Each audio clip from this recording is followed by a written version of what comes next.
What's up everybody, Arrg the Pirate here, and today I'm gonna go have some fun with Countess.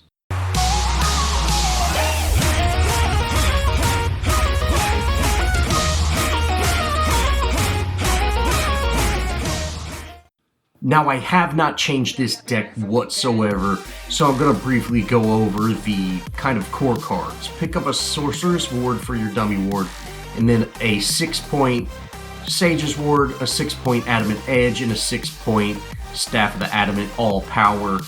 Then go into your 5-point Stab Link, and then that followed up by a 9-point All Power Shadow Scroll, a 11-point Shadow Scroll with 2 pin, a 11-point with 3 pin, and then a 12-point with 3 pin.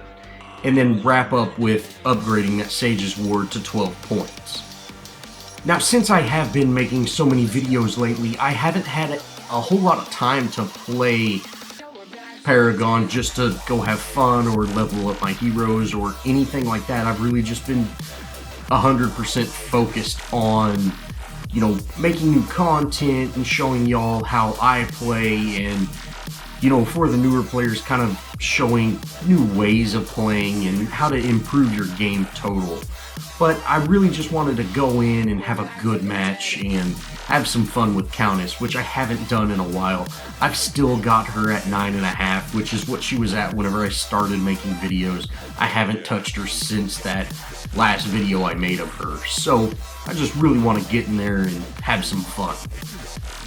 Now, I play Countess mid lane. I feel she does a much better job in mid lane because she can get that CXP, which doesn't help her as much as some other heroes does. Her player level is what really makes her amazing. At level 8, you can really start dishing out damage, which is kind of customary of other mid lane heroes. But I like keeping her in mid lane because she is so mana hungry. Now I'm going against a Bellica, which is not the best option for you. Her stun does take away your ability to Shadow Slip, and that makes it a lot harder. Same with a hero like Howie. Taking your ability away to Shadow Slip really makes her not near as efficient at getting away or getting out of engagements. But if you are ever facing a Bellica, just wait for her to use her stun, and then she's pretty much helpless to all of your attacks. She can't stun you. Now, the big key feature of Countess is when she does use her ultimate, she turns the hero that she is hitting with Feast, she turns them to stare into her eyes, or whatever the kind of little thing it says it is. Now, the big thing about that is every hero that has a stun will be able to stun you out of that ultimate. Whether that's a Decker or a Rampage, Bellica, or a Narbash. These heroes, you really need to focus on watching their stun abilities. Once you see them, that's when it's okay to go ahead and go in there, get your ult off. Now, if they stun you during an ult, your ult does go on cooldown, so you really want to make sure that it's not going to get interrupted. Now, I don't typically like going back to base at such a low card point level. I did only have 2 points at the time, and I really like waiting till I have at least 3 points. But their Bellica was out of lane since we did get that kill, and there's really going to be no better time for me to come back fresh, because she is going to come back fresh, and that would be much harder for me to deal with, especially as this low-level Countess. Now, one thing I do see a lot of mid laners not particularly take part in is rotating, those early game rotates.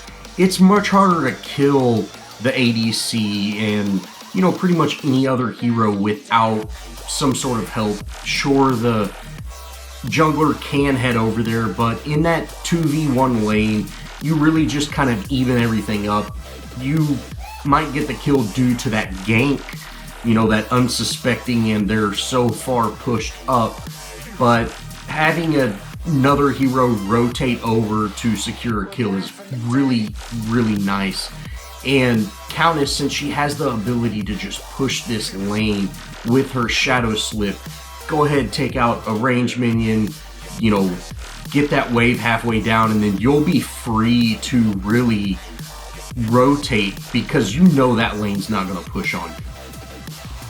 Here at 9 minutes, I've got the lane pushed into the enemy tower pretty well. Their Chimera's covering it at the moment, and I'm able to run over and pick up this purple buff. And I see, hey, both the jungler and the mid laner are still in mid lane, so go ahead and rotate and pick up this second river buff.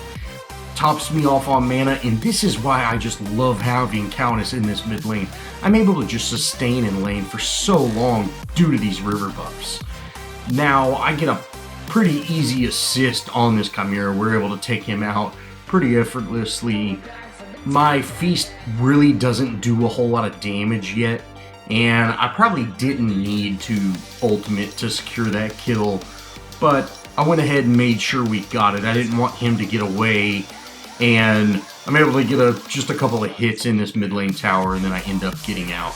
Now, FaZe was a bit out of position. She should have retreated much earlier than that, but we all end up getting out, and everybody's staying safe.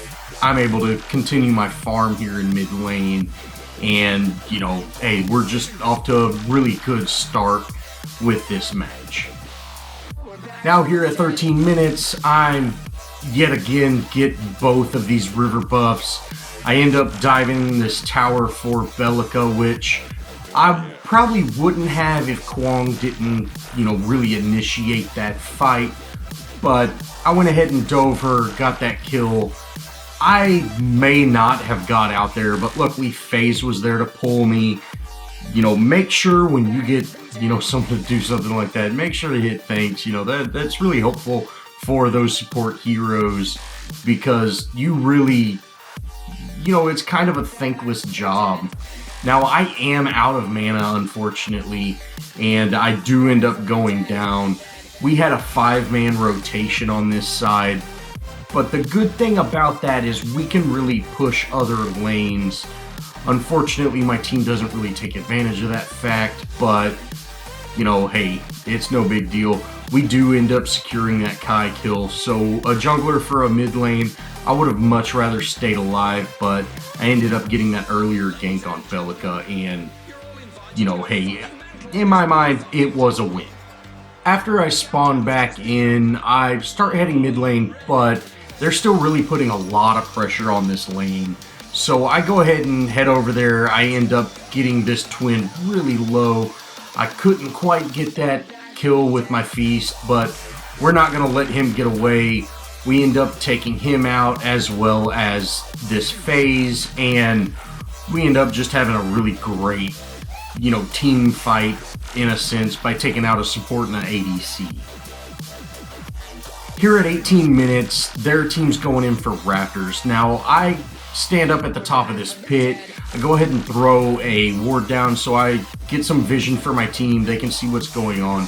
Bellica ends up trying to get a gank on me, but, you know, hey, she picked the wrong person to gank. I turn around and just delete her. Chimera was really hoping to wrap those, or get those last Raptors up. I ended up taking them. I would have liked Sparrow to get them, but I didn't want to leave them. You know, if we were going to go chase kills, I didn't want to leave and have 2 Raptors still up and let them have the opportunity to get them. I would have rather had Sparrow get them. I went ahead and said, hey, I got the other 2. I really wasn't trying to steal them or take them away from our ADC, but as long as our team got 2 of them and they only got 1, that's okay. Here is a perfect example of why you don't use Stabling, or why you don't use your Shadow Slip to engage, but instead use Stabling.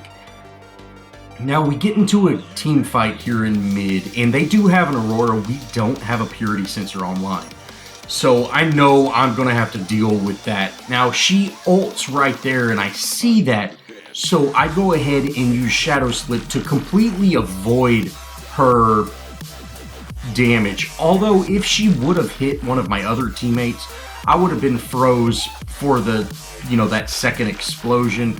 But she actually just solo ulted me, and I'm able to shadow slip out and really just completely avoid her ultimate whatsoever. That is why you want to use Stab Link to engage, or some other tool to engage. I go ahead and pick up red buff, and then I want to get back into this fight. They've got two fairly low heroes that I might be able to take out. I head over to Bellica. Unfortunately, she had her ult, or she had her knock up off cooldown, and as you see there, my ultimate was just completely negated by her. I would have got that kill if I would have just Dark Wake to her, but I was kind of worried about my mana situation, if I would have had enough or not. So I should have just Dark Waked and, used my twirly spin dagger or whatever it's called. But we let that kill get away, no problem. She's going to have to back, and I'm going to go ahead and back, fill up on mana, and spin these 6 points I have. Now here's a good engagement on Bellica. I use my Shadow Slip to close the distance, not so much for the damage, but for the slow effect. And then I use, my whole rotation to go ahead and wrap up that kill. Now, I wasn't scared of diving that tower because I know she just used her knock-up, so I don't have to worry about that. And then my regen's going to kick in whenever I kill her, so I'll be able to withstand a few of these hits. Now, I'm going to go ahead and just get out of there. I'm fairly low on mana, fairly low on health. I'm not worried about it. I'm going to Stab Link back, spin these 3 points, and come back fresh. Now, I did have a death, and I was just very low on health. I was jungling to kind of get my health back up, and Chimera slipped around and killed me.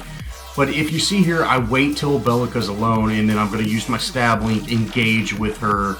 Now, she did just use her knock-up just before I split that clip, so I knew that it might not be off a cooldown, but even if it was on cooldown and she knocked me out of my ultimate, I was going to still get that kill since I did have my Stab Link online still.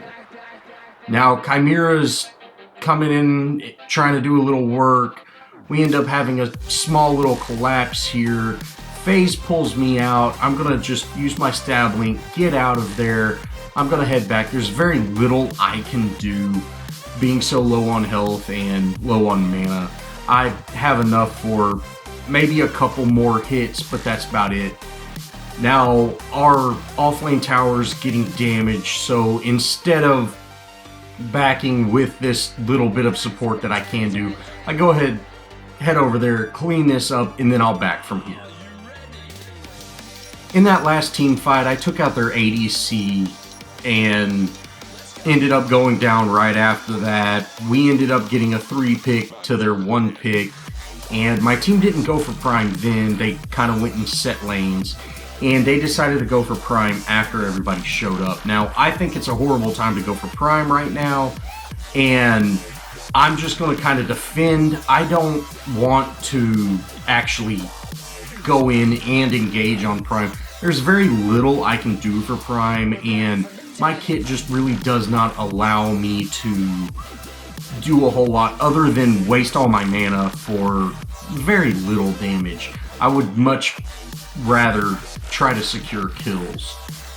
Well, we end up disengaging from Prime. We get a couple of kills, they get a couple of kills. It was a fairly even swap all in all.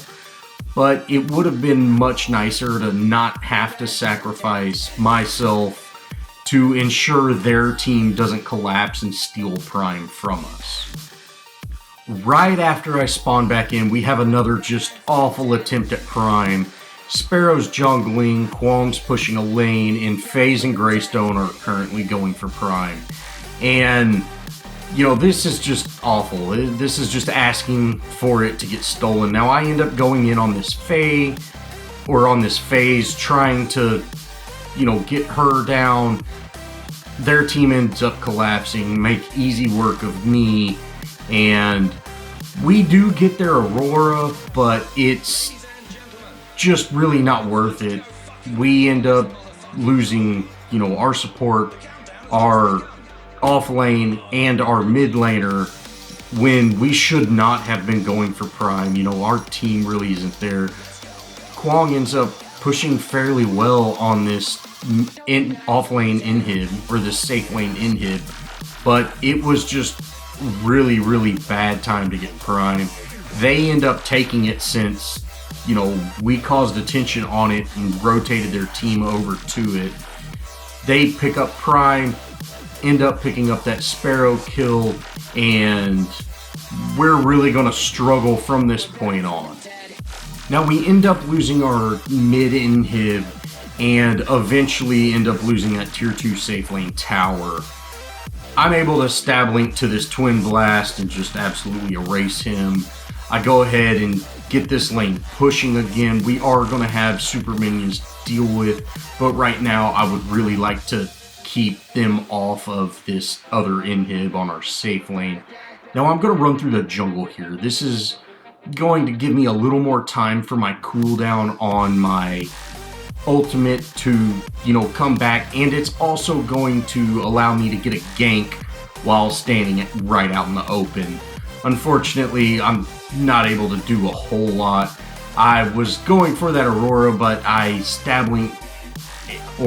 shadow slipped to phase, which I really didn't want to. I wanted to get that slowdown effect on her, so maybe Kwong could get a tether, but it really didn't work out the way I wanted. But that's okay. Aurora ends up ulting. Now, I back away as far as possible, so she's going to have to come deep into her tower to do anything. Now, I did shadow slip right there to get on that Aurora, but I, you know, hit her clone instead.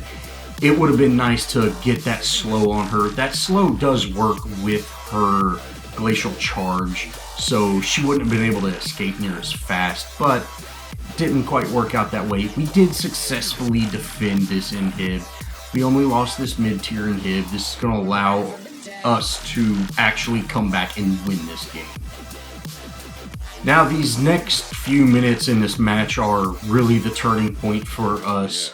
I end up taking out this twin blast very quickly, and then Bellica shows up and tries to engage for whatever reason. We end up getting a kill on her as well. Then I see our off lanes being pushed. I'm going to head over to our off lane, and instead of defending it, I'm going to go ahead and try to get this kill. I think getting this kill right now with two of them down would be more important than defending that tier 2 tower. So Chimera's really trying to get away, but he's not going to be able to. Now, my ult's almost up, but I don't want to waste my ult on him. End up taking him out fairly easy. I grab the shadow buff, or the purple buff, and I'm going to head to mid lane and try to get another gank. With my ultimate coming back, you know, that really kind of opens doors up for me. I shadow slip, get that slow effect on phase. I'm not going to let her get away. I would have died to secure that kill. At this point, we really need to push. We've got 4 of them down currently, and they're about to start coming back. So if we can keep them getting staggered deaths, this is going to be really good for us. Now, I'm going to back away from this Aurora. She's really going to hurt me a little bit. The tower ends up hitting me since all of our minions went down. They spawn back in, so I'm going to blink out of here, go grab that other river buff, and then I'm going to get back into this fight. Right now is the perfect time to push, but I can't do a whole lot unless I have mana. Luckily, it was a shadow buff, so let's see if we can do something with this. Now I end up cutting just a little bit out. I go in on this Bellica. I wait for her to engage her knock up and then use my ult on her. That way I know she's not going to knock me up. Then I'm out of mana. They get a decent rotation over here. I ping retreat. Hey, we need to go get back out. I'm going to go ahead, get to max build, come back full of mana, and we'll be able to win this game. Now, while I was gone, they end up taking out their safe lane tower, which is great. I'm going to go ahead and take care of this twin blast. Now, I might die for that, but it's better to have their ADC gone when we're trying to push this tower than to, you know, have this mid laner. As long as I killed him, hey, I would do my job, but I end up getting that kill and, you know, tower was just tickle fighting me at that point. So we get that kill, get that inhib. Now I'm going to head back to mid lane, kind of clean this up, get this pushing back onto the tower, add a little bit of that pressure, and that way I can either rotate somewhere else or we can actually, you know, get this mid inhib. Now their Chimera was actually going for Prime, a solo Prime. Luckily our Kwong went over there, he was able to take him out. I go ahead and blink to this phase, knock her out from under her tower, and this is really it. We make a last push here, but with 4 of them down and we ended up picking up Prime, we're gonna, you know, just march to this core. Countess is probably my favorite hero. I don't get to play her that much since I do pick for team comp, but I'm really ready to get her to master, and I'm so close. Well, if you enjoyed this video, show me some love. Leave me a comment, think about subscribing, and as always, I'll see y'all in the next video.